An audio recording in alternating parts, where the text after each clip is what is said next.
Real conversations about adding violent speed to the second level without blowing up the cap or the locker room. I'm bringing you a clean, exclusive walkthrough of what I'm hearing and what the tape says. The skill set we're targeting, how it fits Kelvin Shepherd's structure, what the price could look like, and why the timing, days before the Northern 4 p.m. ET cutoff, matters for the stretch run. I'll break down role, usage, contract, risk, and the ripple effect on our special teams and sub-packages. Stay with me because the name lands only when the picture is complete. Detroit has earned the right to be picky. The front seven is tough, the culture is steel-toed, and the standard under Dan Campbell is clear. Hit, communicate, and play fast without freelancing. But as the schedule tightens, we're hunting a very specific profile, an off-ball linebacker who runs like a gunner, arrives angry, and lives in early downs where offenses try to steal cheap yards on duo and wide zone. Not a headline chaser, a field tilter for 1st and 10, a pressure-friendly piece for our creepers. A guy who lets Alex Anzalone and Jack Campbell stay in their best lanes while adding another hammer to close alleys and chase screens. The checklist is simple: range, trigger, balance through contact, and enough length to survive versus tight ends when we spin the safeties late. That's the football side. On the business side, Brad Holmes has been consistent. Late window shopping only if it's clean on dollars and clean on fit. You don't rent a jersey in this building. You add a pro who can help right now and, if he earns it, audition into next year at a reasonable number. That means rookie deal money or near it, no funny prorations, and the flexibility to extend or move on without dead cap drama. We're not touching premium picks. The idea is to convert a late asset into real snaps while our core stays intact. That's why this target stands out. He's 24, 6'1", around 235, a straight-line missile when he trusts it, and the league knows he can play downhill as a stackbacker, then turn and chase to the numbers. In 2023, he flashed the shape of a breakout season. Triple-digit tackles, disruption at the line, and a nose for throwing his body through traffic. Then last year hit him with the kind of injury that steals rhythm and snaps. And this year his situation changed again. A deeper room in front of him. A role sliding from starter to reserve, and even a healthy scratch as his team managed its rotation.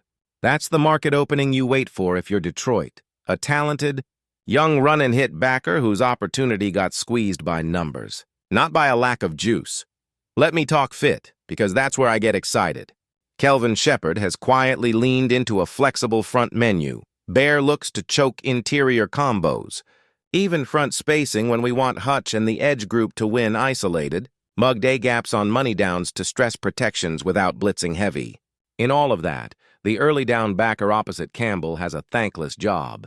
Trigger fast enough to spill the ball to help, but stay square enough to avoid becoming the cutback victim. This player does that on his best tape. Shoulders level, pads through the runner, feet alive after contact. In our nickel, he lets us stay light and still answer power. In our base, he plays into the teeth of tight end motion and says, again. The limitations are on film, too. You don't ask him to mirror slot receivers in space for a living, and you don't build a sub-package around his man coverage. That's fine.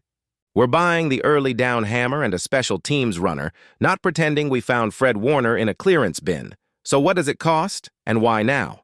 The contract is friendly for a contender. Final year of the rookie deal money, a base number that slides into our sheet without gymnastics, and no guarantees beyond this season unless we choose them. That's exactly the shape Holmes likes. You test the fit, you reward performance with an extension if earned, and you keep your powder dry if the market goes wild in March. From a capital standpoint, this smells like a late day 3 dart with conditions. Playtime bumps it around, team performance bumps it again. The selling team gets value for a player who isn't in their weekly plan. We get usable snaps right away and a potential 2026 contributor if the marriage clicks. The ripple effects are big for Sundays. First, run defense on script. Too many offenses try to slow our pass rush by stealing 4 yards early. This is the antidote. Second, screen control. You feel this player on the perimeter. He takes bad angles and turns them good with burst, and he finishes without gifts from the official. Third, special teams. Dave Phipp can always use another fast, violent body who can run 40 yards under control and win an open field tackle. That matters in November wind. Fourth, it protects our depth. One rolled ankle in the room and suddenly you're asking a practice squad call-up to play 35 snaps next to Campbell. This move closes that gap before it opens. Now let me bring the chalk to the grass. On wide zone to the tight end, he presses, keeps his outside shoulder clean, and sets the edge for the safety to fold. On split flow, he keys the sniffer, rocks back, and meets the runner before the second puller arrives. When offenses try to pick at flats out of bunch, he drives the route, shortens the throw, and makes the catch hurt. And when Shepard fires a simulated pressure, nose and end inside with a backer showing, this guy can threaten the line, then bail and rob the glance route because he's not thinking, he's playing. That's the style that travels to January. So here's the name, because you've earned it. Christian Harris of the Houston Texans. That's the profile, that's the contract, and that's the lane. He burst onto the scene as a rookie, peaked statistically in 2023 with 101 tackles, battled a hip issue in 2024 that cut his rhythm, and in 2025 he's been caught in a numbers game on a strong Houston defense, including a week where he didn't dress despite being healthy. The depth chart has him stacked behind bigger snap eaters, and that's where Detroit can pounce, buy production at a discount, bet on age and speed, and challenge him to thrive in a role built for his strengths. I like the bet because it's aligned with who we are: physical, assignment sound, and hungry for speed. What about risk? It's honest. Coverage awareness can drift. If your call leaves him isolated in space versus a jitterbug back, you roll safety help or you heat the pocket. Hips can look tight when he has to flip off play action and match crossers. Shepard can solve some of that with leverage and landmarks.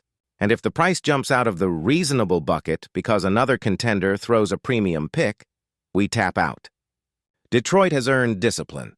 We don't chase, but if the number holds where I believe it will, the move is clean. He plugs into base on early downs, gives us 12-20 snaps with real collisions, plays 15 in teams, and lets Shepard build weekly plans without worrying about babysitting edges against heavy personnel. If he stacks weeks, you scale him up in December. If he stalls, you pivot with no strings. That's how contenders win the margins. Before I wrap, I want your voice in this. Do you want Detroit to convert a late pick into a young, angry tackler for November football and let Kelvin Shepard coach the coverage wrinkles? Or would you hold the line and ride the current rotation as is? Drop your take below, specifics welcome, price, role, snap count, even which games on the schedule you think demand another hammer at linebacker. My final read is simple and professional. A controllable, scheme clean, early down linebacker who runs and hits like Christian Harris gives Detroit real value in a playoff race without touching the core, the cap, or the culture. If the cost stays modest, I make the call. If it spikes, I tip my cap and keep my picks. Either way, we're operating from strength. If you want more daily updates like this with real tape and real numbers, hit subscribe, turn on notifications, and stay locked with me at Lions News Fan Report. Every move, every week, straight from Detroit to you.